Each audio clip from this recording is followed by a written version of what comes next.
Hi, everyone. Thank you so much for joining us today.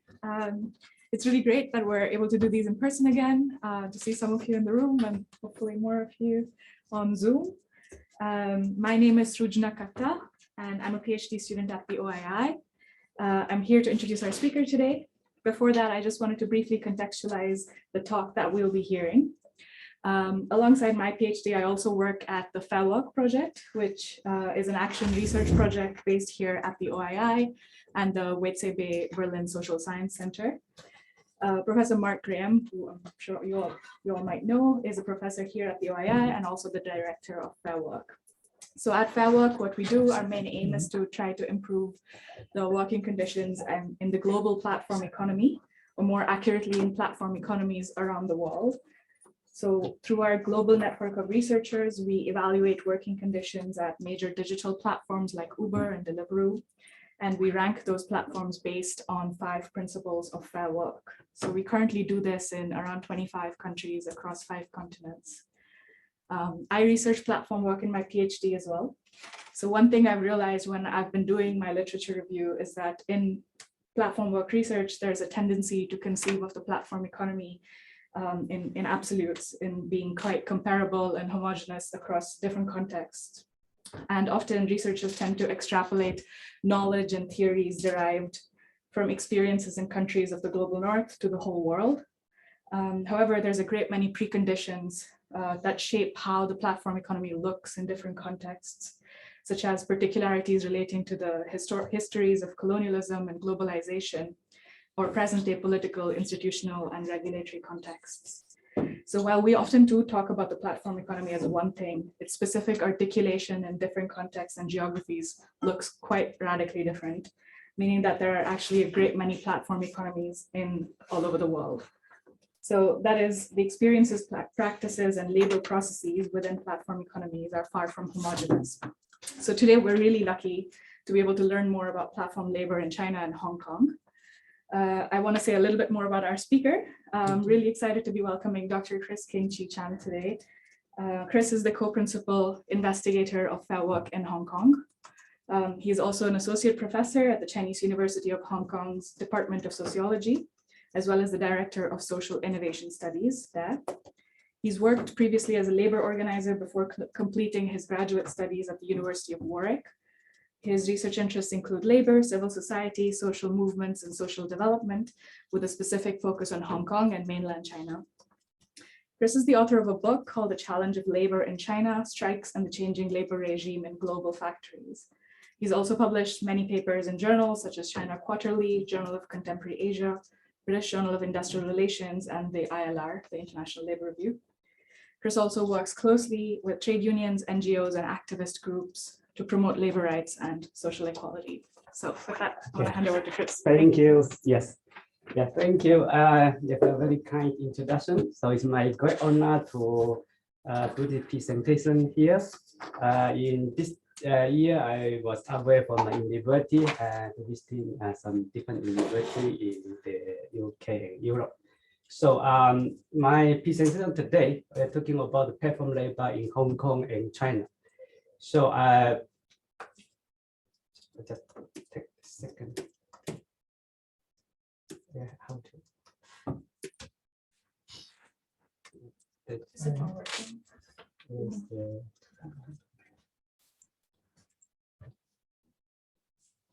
Okay. Oh yeah. Good. Yeah.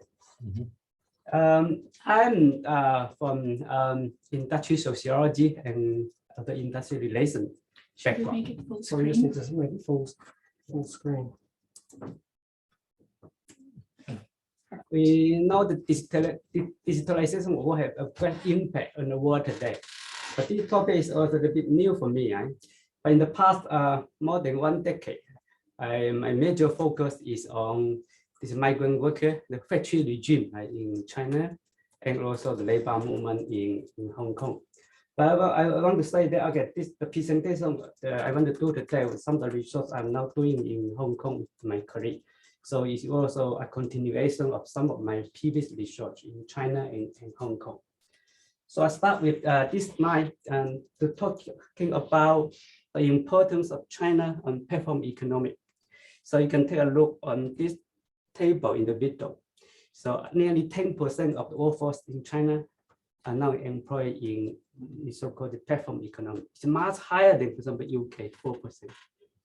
US is just like 0.4 to 0.6. In terms of total number, like nearly 90 million workers have worked in the platform economy. It's much more than this the second sector, the manufacturing sector. All right, so I like to understand this question from this caste dynamic. So for the current technical or the technology trends, of course, different people from different ideology and also theoretical background, different approach to understand. But people from the Marxist background, they try to understand this technology innovation related to the crisis in the capitalist society. I remember a few years ago, I was invited to a conference in Netherlands. It's talking about workers-driven innovation. It's a very good conference. People from around the world talk about how workers initiate this social innovation. I give a comment. I said that if you look at this global phenomenon, fundamentally, actually, all of the major innovations are driven by workers. So now I share some experience for example, in Hong Kong, actually in China. China is leading in this innovation in the contemporary capitalism. So the starting point of governments to promote this innovation, well, I suggest I just put three concepts here. I introduced by this Marxist sociologist like Silva, and these concepts also apply to study the platform labor today, technical fix, organizational fix, and the spatial fix. So this is some of the innovation the capital used to deal with the crisis. For the capital crisis, the major point is the falling down of profit level. But for example, in China, this phenomenon at least can be identified after the corona crisis 2008. So the driving force is the labor costs keep on going. There are lots of worker protest, minimum wage keep on going. And then because of this, the economic crisis in the Western countries, suddenly there's a big problem for the manufacturing sector in China. So the government under the previous government, the Hu Jintao government, this mayor, the head of the Guangdong province, Wang Yang, he suggested the idea like the emptying the cap and then to changing the pro. Ideas like the Pearl River Delta area of Guangdong should try to develop high technology industry, and then this low-end labor-intensive industries move to other parts of China. Well, in reality, most of them have moved to Southeast Asia. So this is technical fix and also spatial fix. But meanwhile, this also important, we call organizational fix, is the reorganized of work. So in platform economy, of course, laborers are unable to protect workers because they're not under the, I regard it as the employee. This is a very significant point. Of course, there are also some other approach to reorganize labor and management. So if we understand by this approach, so we should also pay attention to caste dynamic on the ground. You want to understand this digitalization of work in the future. So my attention is paid to, but this diagram is very good at mapping out different forms of platform labor. But because my background studied the factory worker and also my strong concern about gas group labor rights. So my attention is paid to just a triangle there. It's like the low skill worker and also very localized worker, rather than, for example, this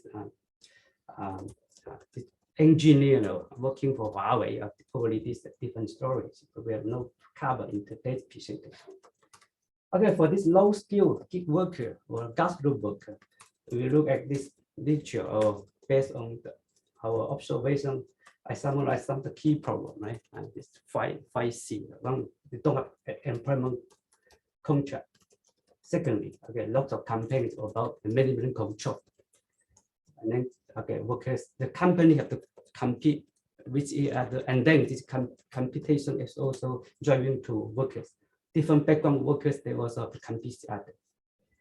And they created lots of pressure in workplace. And finally, okay, this is a concern about the very challenging for organizing. It's very difficult to organize because they don't have a stable workplace. And also many migrant workers involved in the workplace. And that's why there's any conflict in the workplace that we call intra-caste conflict.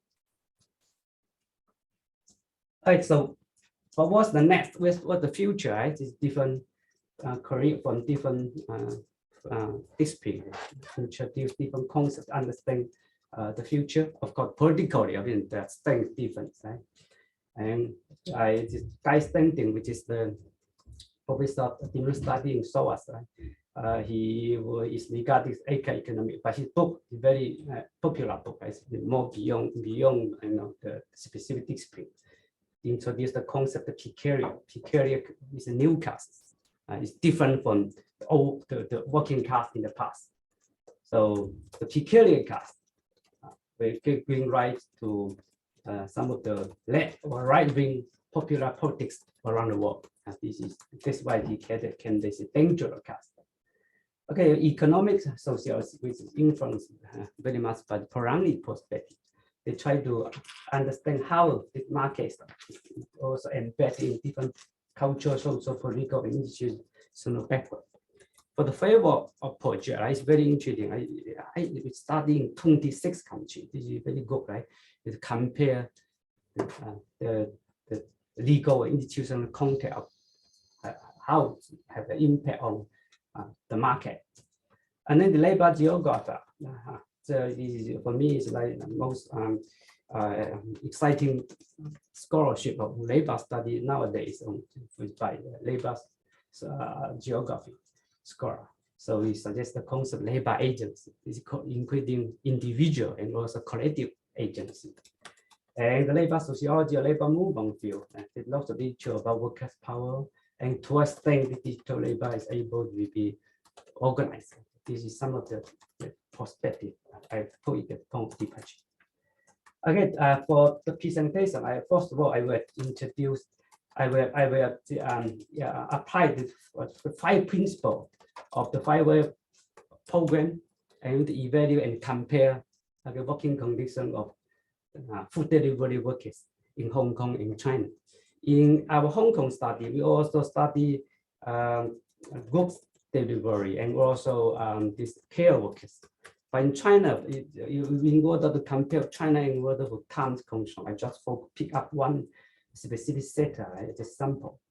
Second point is like, because we have 2, as I said, very extreme cases of state power or institutional contact. So we can take a look on what's the difference, the concept of embeddedness. And finally, also reflect this labor agency, or in sociology, we call labor workers' power to extent they are able to make change. This is some of the questions I want to share to that presentation. Okay, Hong Kong and China. So we know this one country, 2 systems. But when I say that economically, these 2 economic is highly, extremely different. Okay? China's case, the state power is very powerful. Okay, state is always playing a very important balance caste interest. And civil society, to extent this civil society in China is debatable. Right? But I would say that a very weak civil society is any.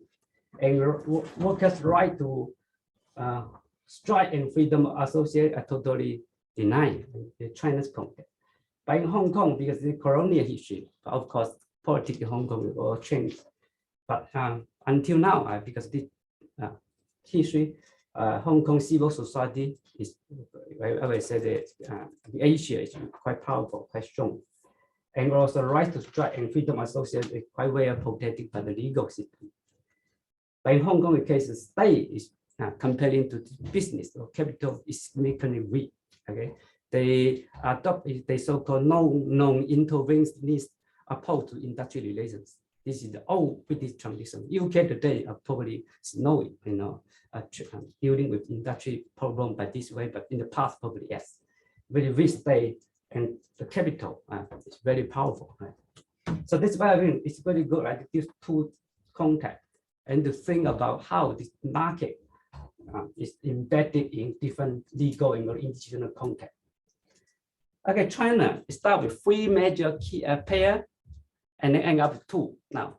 Meituan is controlled by Tencent, and the second biggest one is Ele.me was controlled by Alibaba, and then Baidu also has its own company, but the Baidu company was sold to Ele.me in 2017. So from 3 to 2 pair, and Meituan is biggest, and then Ele.me is the second.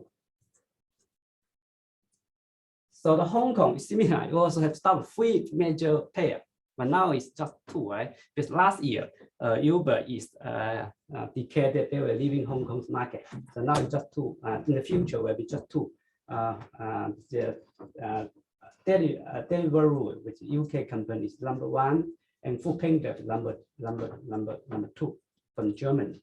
So the source of capital is very different. Okay, this Hong Kong is just like many other Western countries. The major pair is from UK, Europe, or US. But China is 100% domestic capital controlled by this very huge technology company. But I would say that if comparing to different indicators, both sides show a very high level of similarity. The first one is about the background demography of the workers.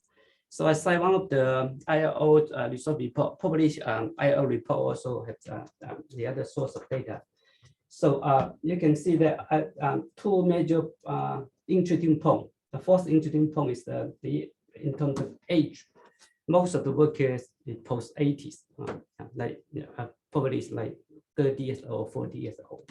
Second point is like education level is quite high.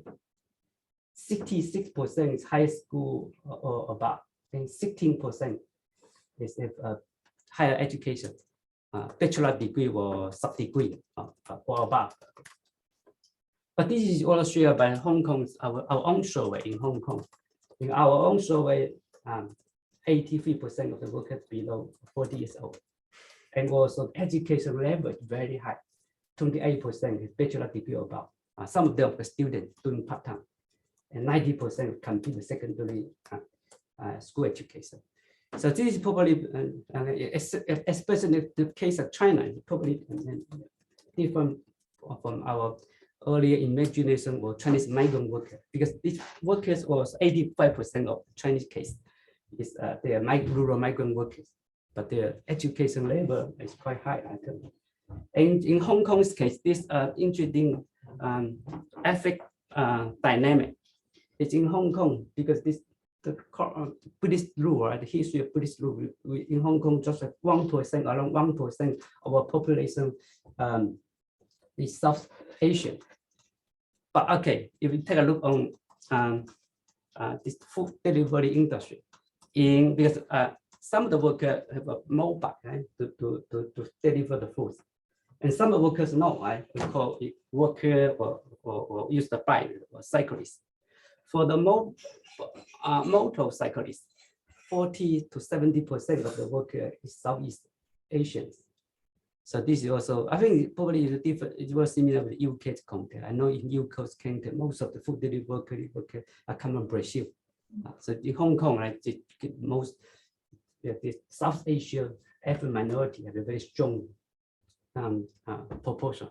But this is also have an implication. Next step we're talking about the protest and organizing effort. Okay, the 95 principle by Fairwork Foundation. We're going to one step one by one. The first principle condition, the salary level, right? So in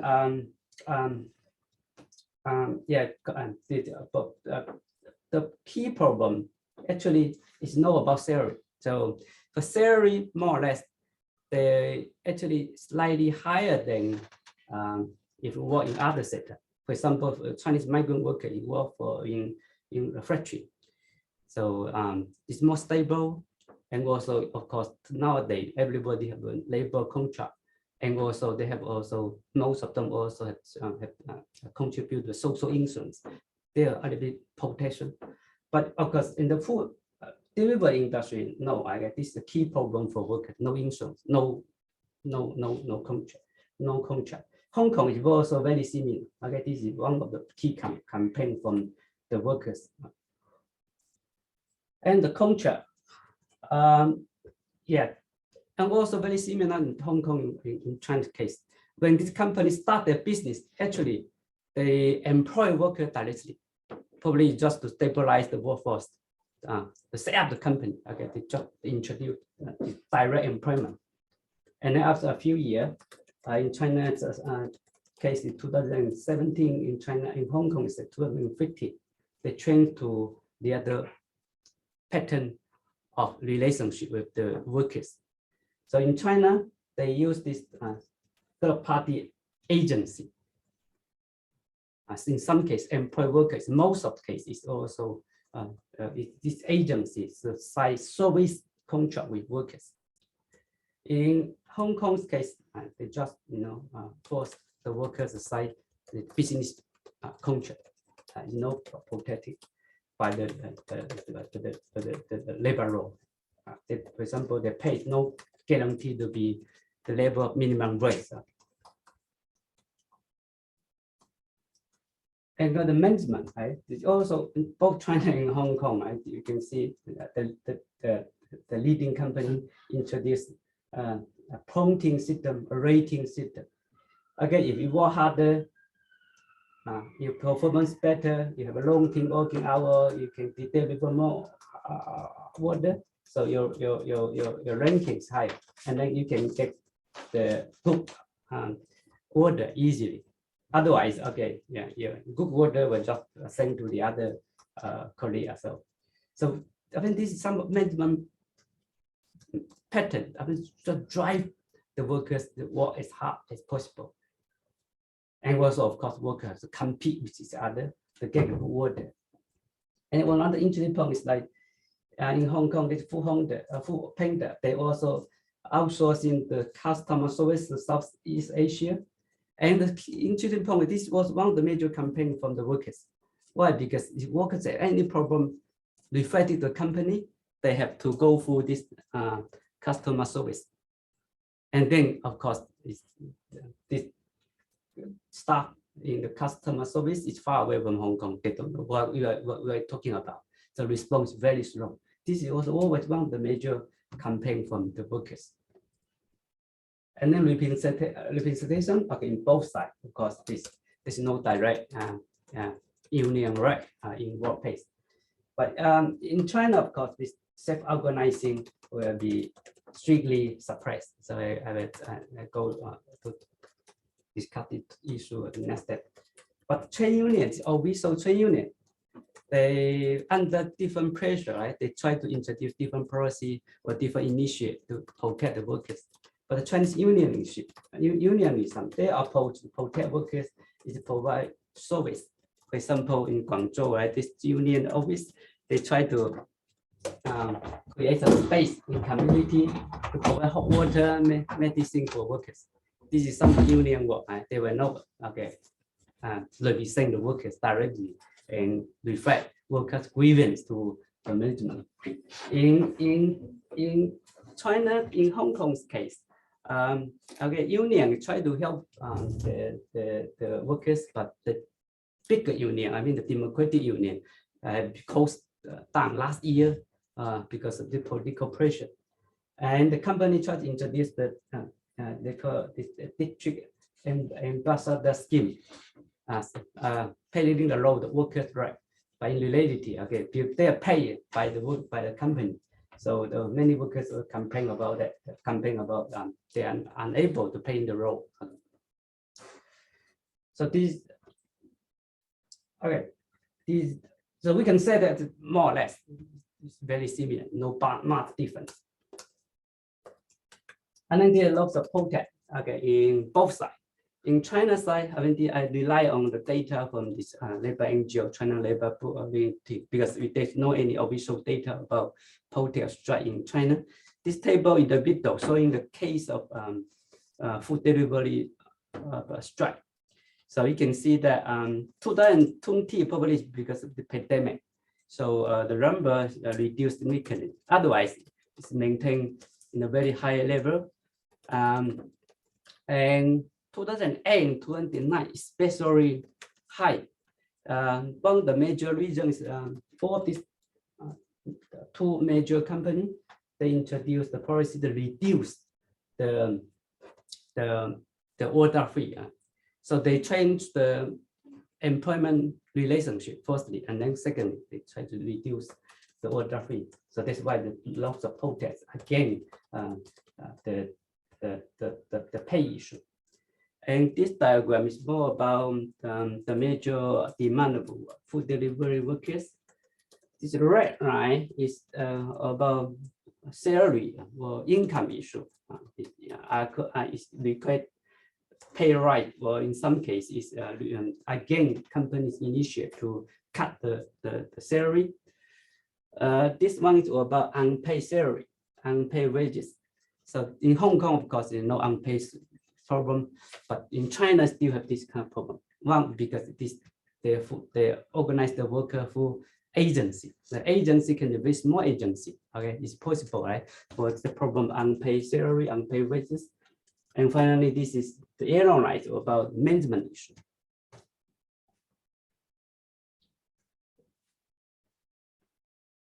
All right, so yeah, this is the two photos showing two major demand for workers. The first one is about reducing the income. Second one is about unpaid salary. And most of these protest strike is at a very local level. It usually involve workers in one community, in one management station. But the other point is like after one point of worker protest, the other point of workers they will follow. So that's why we call wave of strike. No single case in one community. And this table actually showing 55 cities they strike in a very short period of time. And then this is the one very important case is the international media introduced pay lots of attention on these cases. It's about this man. It's called Cheng Guijiang. So he is a secondary school teacher, but joined the food delivery sector. And then since 2019, he tried to organize workers for different WeTrade group. He established at least 16 WeTrade group, and totally 14,000 workers joined the WeTrade group. This is online organizing. And then he also have offline organizing. This photo is about him, right? So he tried to organize workers and then have some gathering with workers. So he become very famous. And then many labor scholars or many NGOs, for example, also contact him to be one of the speakers. So and then last year he was arrested and then put into detention for until recently, probably recently he was released. Okay, and why he is so important is because he tried to do organize in both online and also offline way. And then this alliance, they call this called leader of, as he was called Mengzhu, right? And Mengzhu is short name for the leader of the Delivery Rider Alliance. So this is okay, anything, but on one hand, very important. The other hand is also in China's context, it will be strictly suppressed. The consequence of the protest in China, I always say that because most strike is very local level and also just affecting on the management team. So they have some concessions very, very local level, but no national change of policy in the company level. because for example, the whole country just two major players. If you just 100, 200 protest in specific area, they will not change the national policy for this company. But okay, the major change is from the state policy. State policy, the government on the one hand, they just suppress this initiate to get workers organized. The other way, they also get concession by introduce different new policy. Some of the policy actually is very much like some of the discussion in Europe. For example, the platform labor is they call semi or incomplete employment relation status, protect at least some of the labor right. For example, minimum wage or injury insurance. They also did some policy request the company to make their management transparent. So this is okay. Policy is just like, for example, the government just announced some regulation. It's not the law level, but in the future, in the Chinese experience, it's possible. In the future, probably some of the law will also be met. But at this stage, there are lots of new policy. And okay, the mechanism for the workers influence the policies through the so-called civil society. But also came that there is no significant civil society in China. For example, many labor NGOs have been cracked down. But last year, this is a very interesting story about this is very academic paper published in the leading sociology journal in China. That's a postdoc scholar from Peking University. So he did 5 months of field work and then published a few papers. And then this story was highly reported by the mainstream media. Okay, for example, okay, this was I just kind of paste from the mainstream media talking about exploitation of platform labor. So more or less, this public opinion be changed.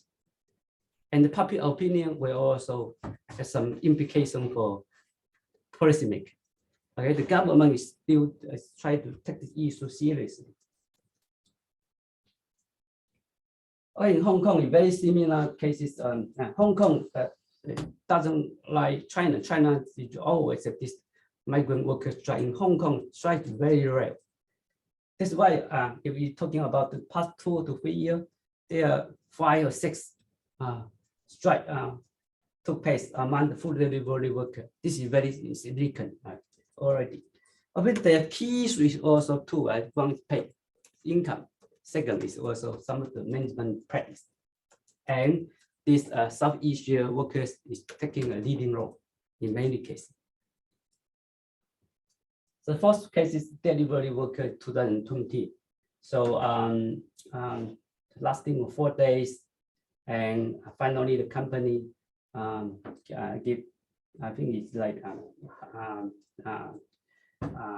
semi concession. If they do not change the whole system, the major issue is this: the minimum water fee and peak hour minimum income have been cancelled. They came there, okay, this is the policy from London, I don't change. But they also provide some of the incentive award for workers competing tasks in some specific time or in some specific district. And then on Foodpanda, they have a serious protest. So I just mentioned 2 cases. One 2020, led by Southeast Asia workers, have 4 or 5 major demands. And the second one is, I think a few months ago, is also led by Southeast Asia workers, but Chinese workers also playing a very important role in this case. And because of this, the major trade union in Hong Kong have been closing down, and then there's many students and this NGO activities actively organizing the workers in this process. And this is one of the very successful case. And then the company increase some of the service fee and also change the design of the app. This is the major concern of workers in terms of the management practice. Okay, this is some of the WhatsApp chat room.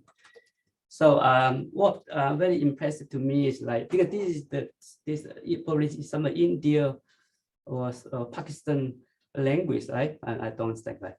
But anyway, in this trade room discussion, every time if there's some of the Southeast Asia workers without any opinion, somebody will translate directly into English and sometimes to Chinese. So this is playing a very important role to build solidarity between this Southeast Asia worker and also local workers. And also they have the mechanism, online mechanism in the Telegram group to vote for the pattern strike, how to strike. Okay, consequently, okay, in China, in Hong Kong's case, in all of this case, more or less, the company give some concession. There's no full victory for workers, but at least it's halfly victory. And also some of the effort to organize workers, some rights concern who have been organized, some organized organic leader have been very well developed during the protest. So this is very positive side. But negative side, the government policy, right, is totally different from Chinese government. They don't have any intention to change the law. Okay, so so this is to do a summarize on the difference between Hong Kong and China. So we can see that, okay, in terms of management and the pattern work is very similar. And also the pay level, I would say, is also similar. The similar though, because the total amount of income, of course, in Hong Kong is higher, right? Some of the workers can earn as much as nearly 3,000 pounds, right, per month. In China, probably just 500, right? Sometimes 500 pounds per month. But comparing to the average income of the society is similar, it's slightly higher than the many workers, blue-collar workers in the society. The Hong Kong workers in China have to work harder. They have to pick up order, more order in 1 hour compared to Hong Kong. But this is less significant. But in general, it's very similar. But in terms of the protest, is also, the demand is very similar, right? But what difference is the channel to influence the outcome, right? In China, is that influence public opinion, and then the government introduced new policy. In Hong Kong, again, government said, okay, I will not do anything. But okay, with the involvement of civil society, workers can give pressure directly to the company to give some concession. So this three, I summarize 3 key points, right? If we're talking about this movement for possibility for change, the forces, never is very important. In Hong Kong case, it's always the South Asia workers taking a leading role. Is why? Because they know each other. They sometimes come with the same family, the kinship, and the localist network playing a very important role in the 4th stage of the protest. The 2nd stage, of course, with this Telegram group, WhatsApp group, digital network playing an important role. China, very similar cases, right? This is Mengzhu. They tried to establish 16 WeChat group, and then it was totally cracked down by the government because they're paying some significant role for organizing. Leadership is very important. So in social movement study, especially if you study some of these scholars studying the labor social movement in Hong Kong, they always came that the new movement, there's leaderless. Don't need leader, right? But I always argue against this kind of notion, right? Without leader, you cannot do anything. The only thing is like, is it a hidden leader or a visible leader? This is the thing. So leader is always important in all these cases. Okay, leader. And also society was very important. In Hong Kong case, with NGO, we have students, we have this organic intellectual playing a very important. Even China, I from the start of the presentation, I said that to extent there's the civil society in China is debatable. But you can still see that in some cases, students, right, scholar, journalists, they also playing some role, supportive role to influence the policy. And also Fairwork also doing very good work in different countries, anticipating the role of society.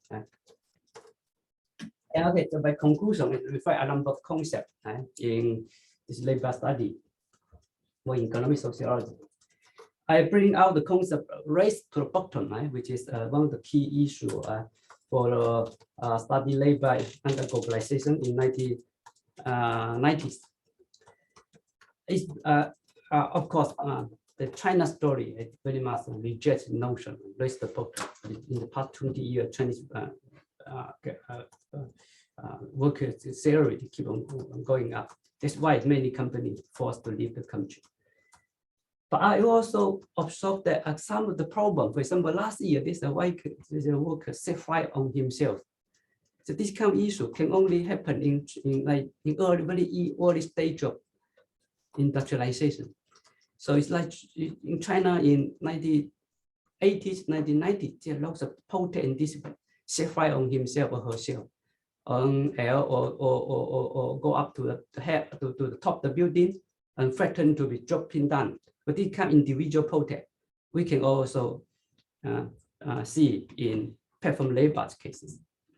So, and also this no contract, no social insurance. If you have this health and safety issue, nobody can compensate you. So this is some of this problem created. But the problem is like the factory workers in the last 20 years, this raise the bottom phases, missing out the key point, the labor agents, the workers, protest workers, subjective, big significant change. But now it seems to be similar patterns happening in China, or the other part of the world, like the platform workers, highly aesthetic, highly divisive to each other, but they also build up different forms of solidarity to fight back. So this starting pattern for trends. Okay, second concept, embeddedness. So both Hong Kong and China case, you see that until now, probably you just they start with a quite well employment condition, and then the competition to drive this company to cut workers' income to a level workers will not accept if you further cut just slightly higher than mainly workers' income level. So these things, the converse of labor condition rather than diverse. But okay, the counter movement is also coming up in different contexts. In terms of workers' power, so I would say the structural power is very limited. Structural power, because especially during the pandemic, the unemployment rate is very high. So the workers can just employ the other new worker, getting new worker to replace you, and you don't have much structural power. But the workers' power, they try to demonstrate come from different other sources. Disruptive power. Disruptive power, one of the strategies, they just stop getting order collectively during the peak hour. They don't come strike actually. I don't want you can be a self-employed workers. I just don't want to get in order during the peak hour with number tight. And this kind of strategy sometimes is very successful to keep pressure the company. Yeah, because if the consumer cannot get order, they just go to the other platform. Association power is try to organize. Societal power, society is very important. And in China's case, it seems to have high institutional power. But of course, the core problem is also the policy, from several policy to the implement of the policy to a very long time. So okay, this is different soft power. They always interplay difference in different context. Although this structural power is significantly weak. Right? So okay, so this is my all the presentation. Yeah, but we can have some 10 minutes for discussion or comment or questions. Thank you very much. Yeah.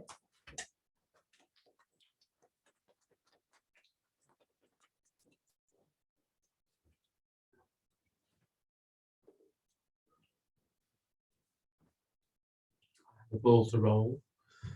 Yes. I'm intrigued what an organic intellectual is, but that's not my question. My question is about the role of the party, Yes. especially on mainland China Yes. side. Yes. So sort of in the old days, every workplace had a party apparatchik, either working for the management or controlling the trade union. There seems to be 100 million workers here who are outside that area of control. And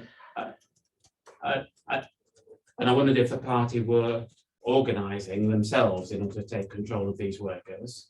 And how does that link into the way the Xi regime is actually currently trying to control Tencent and Alibaba more, and actually take control of their development and management and funding and whatever? Yeah, it's a very interesting question. This development of, I start with the factory regime and then going back to this platform labor. We said 20 years ago, all of the foreign-owned enterprise in China, of course, they don't have party committee. Of course, they also don't have trade union at that time. They did not trade union at that time as well. But they try to force the company to set up a trade union force. And then the second step, they've also forced them to establish a party committee. So nowadays, for most of these bigger factory, you have workers more than 1,000 workers or above. Doesn't matter you are local, domestic, private enterprise, Taiwanese enterprise, Hong Kongese enterprise. So they will have to set up the party committee. Okay. So, but this party committee is depending, of course, always two roles. First role is social control, political control. If there's anything happen in this factory, okay, this party leader will just report to the town level government or party office. The other way, they also provide service.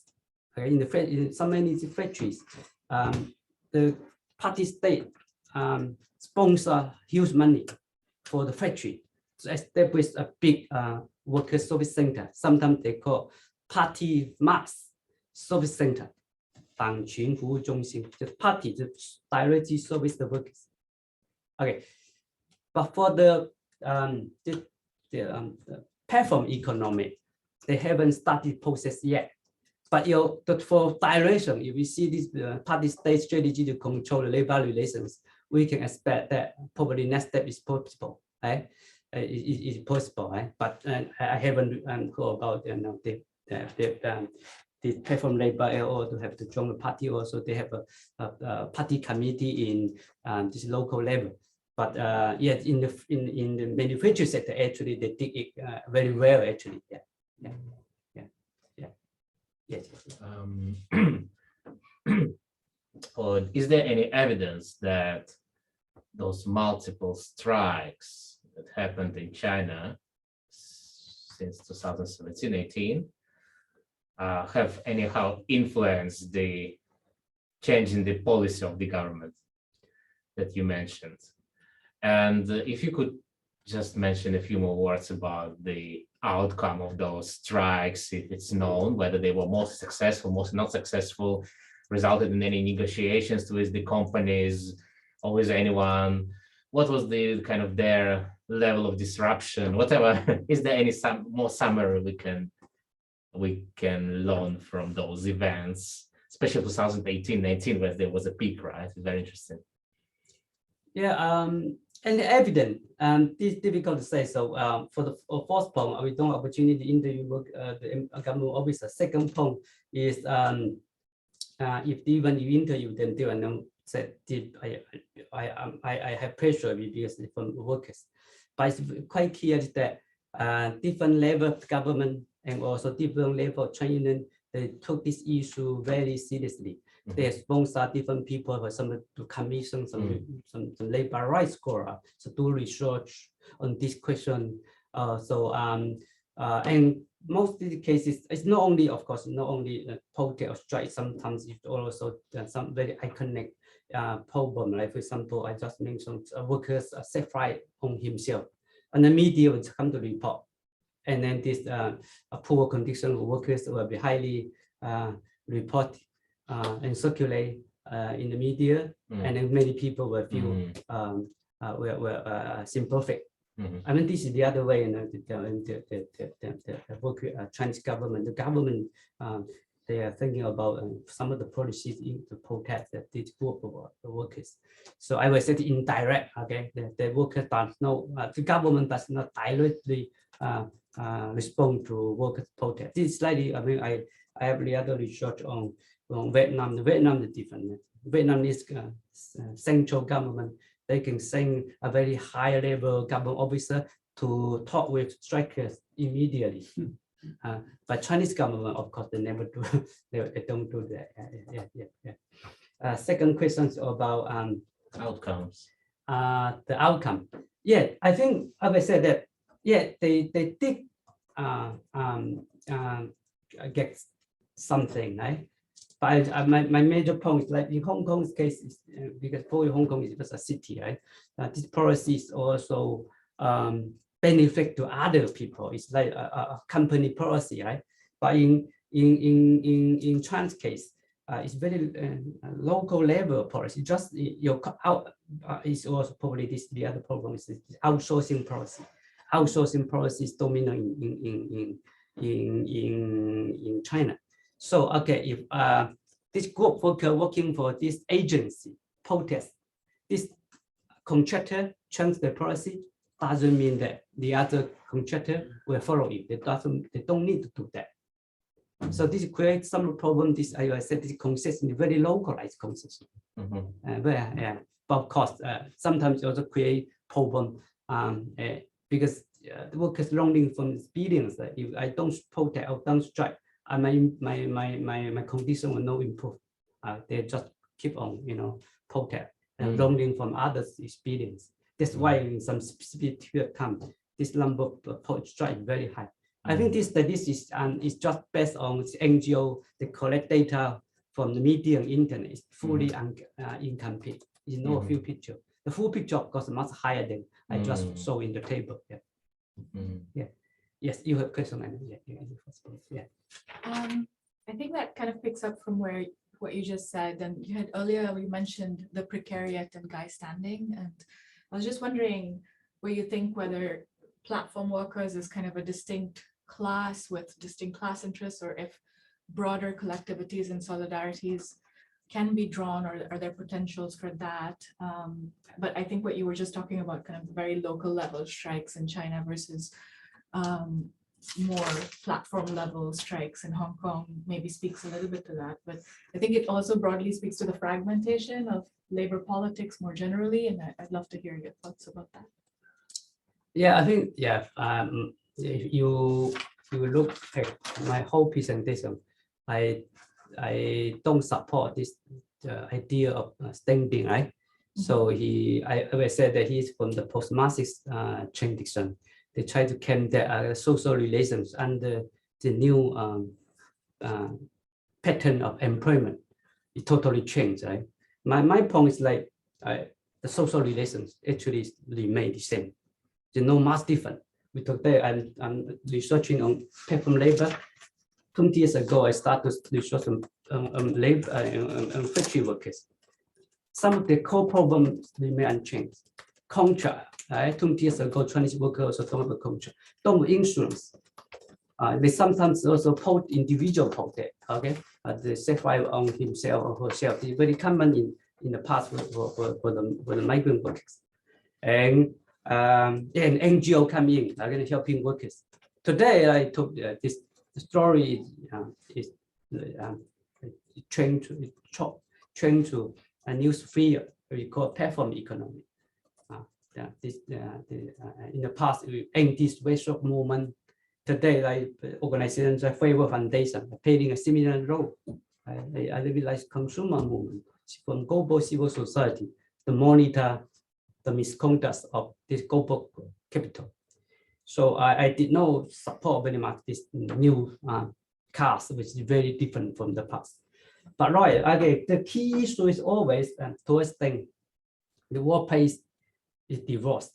The workplace is highly divisive in terms of background workers, right? So how to build up solidarity, this is always a challenging problem, right? So in the Hong Kong case, I tried to set up a little bit more optimistic view, but of course, in the future, company can also have the other approach to divide the workers, including local and also non-local workers, or part-time and the full-time workers. I pick up all the other example. Right? All of these companies, they try to give concession to workers by increased incentive. They call intensive hour during the peak hour. Okay, for part-time workers, they welcome this policy. They just work in peak hour, but still don't pay something. Okay, but for non-peak hour, but for this full-time workers, this South Asia worker in Hong Kong, right? They work a longer hour. They are they're looking at total income. It's no income in specific period. In that case, okay, they cannot accept this just increase the order fee during the peak hour. They demand more fundamental change of the policy. But because this local and also non-local workers join hands or protest, if half of the workers accept the company's new scheme, okay, the other half is very difficult, to continue. So this is always the dynamic, okay, interest dynamic. The company is always very skillful to understand the interest dynamic of different groups. You try to divide and rule. So yeah, this is a core issue, right? How to build up this solidarity too, because the workforce is so diverse there. Hi, thank you so much for this presentation. It was so interesting. My question you already partially answered. It was also about solidarity building. I found your part about the solidarity building between migrant workers and local workers really interesting. And I just wanted to ask if you can expand more on like the kind of difficulties beyond translation issues. For example, migrant workers can be on a more precarious visa, which means if you get arrested, you might get deported and so forth. And as you say, like there's very much a gatekeeping power in negotiation. I imagine maybe sometimes the negotiations between what migrant workers want and what local workers want might be different, or if there's a geographical spread where some districts are more heavily populated by migrant workers. Did you say that some concessions are based on districts? So I was just wondering if you can expand on like the kind of. Okay, but in Hong Kong, yes, there are no migrant workers. They're local, but they're local. Most of them are Hong Kong locally born, but but many of them also cannot speak local dialect, local language. So this is one of the core problem in Hong Kong. In the past, probably this Southeast Asia worker, they were in construction industry probably. And also most of them education level is completely low. Many of them armies in Hong Kong during the British rule. So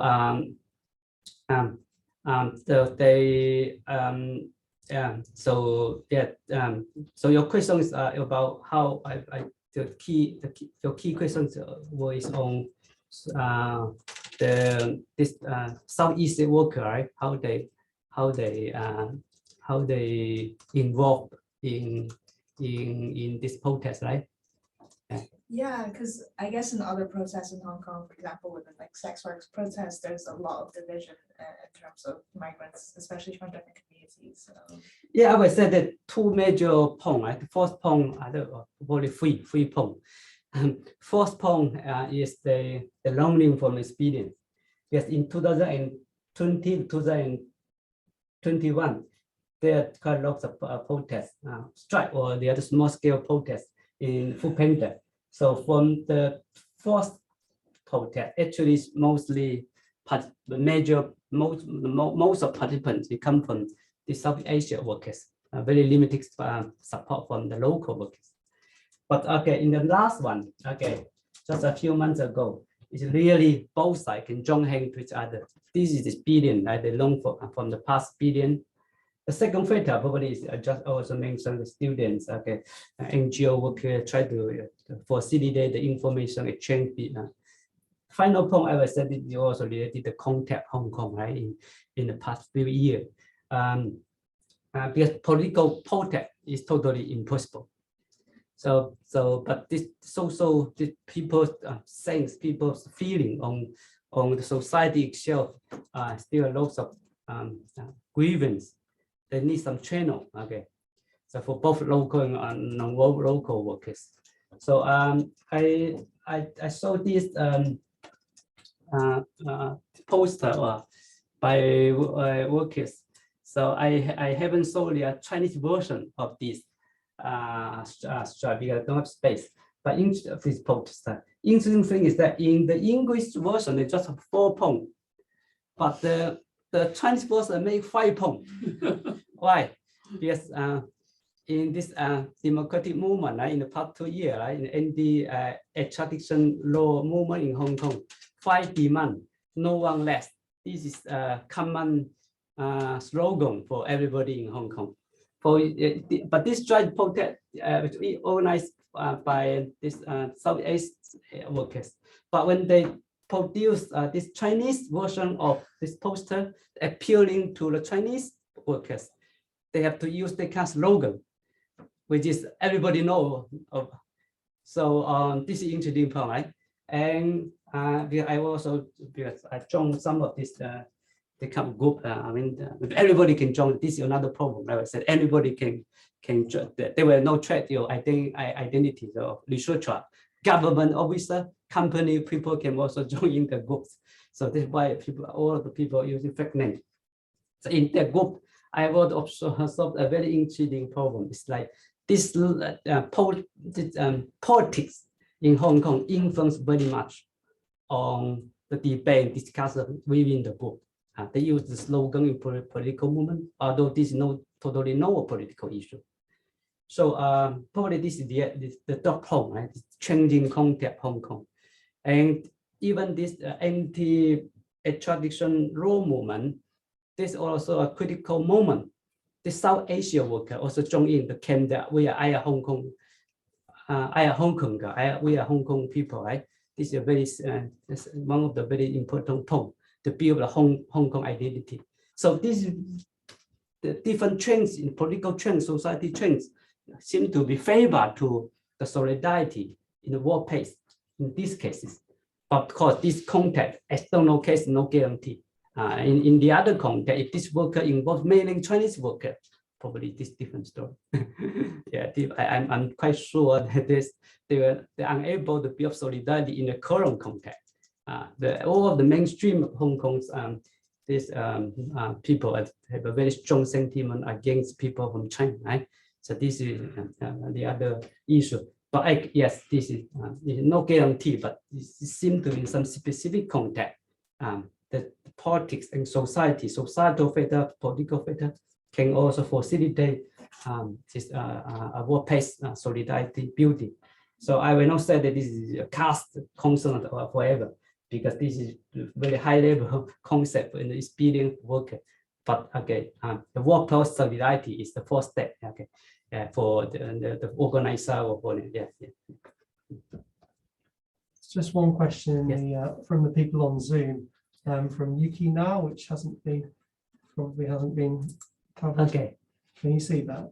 I'm curious about whether you have any translation link between Hong Kong organization and translation organization in Hong Kong and China. Okay, the first point. Second point,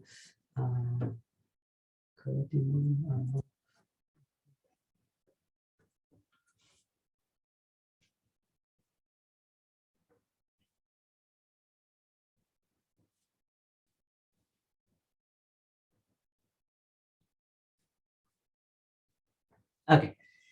The first point about any sort of linkage in a correlation between Hong Kong and China and overseas. I would say Hong Kong is always open society and global city. Yes, yeah, at least for Hong Kong, right? People have different correlations, different background, different correlations.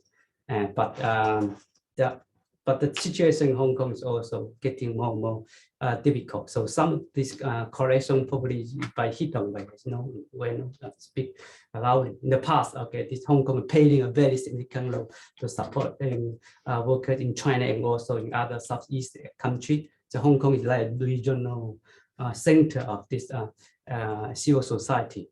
will collect with Western country and will collect with China and other South Asia countries. But more or less, this kind of collection still there. But of course, people have to turn to very different way of operation. Second point about the lockdown in China, lockdown in Hong Kong. I think political movement or social movement in general in China is very difficult time under the national security law and also under this COVID-19 lockdown.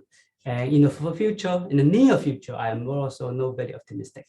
Okay, this is the point, right? Political and social movement. But I mentioned that I always understand or analyze this problem from a very different way, right? If from labor sociology perspective, I will always say that labor issue is no social issue. It's different. If they're different logic, okay. This means that even though democratic movement, in social movement, is dying in Hong Kong, or even in China, right? In China, is under the new president, many NGOs have been cracked down, many people are arrested. But you can see that the number of protest, worker protests, is not really. I say the pattern changes, but it's not really dying. There's still lots of organizing strike and protest.